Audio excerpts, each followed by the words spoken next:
মহাসাগৰ ৰাস্তা ঘাটৰ চিন নাই এককাল পানী ভাই গুৱাহাটী মহানগৰ ভাই আজি হল মহাসাগৰ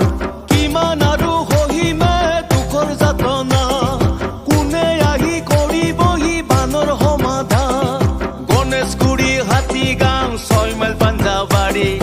অনিল নগৰ নবীন নগৰ ৰাজগড়ত বানপানী গোটেই অসম ডুবি আছে আজি বানপানীত গোটেই অসম ডুবি আছে আজি বানপানীত গোটেই অসমতো বানপানী অফিচ কাছাৰীত যাব নোৱাৰি আমাৰ বাৰীতো বানপানী বানপানী বানপানী অপিটি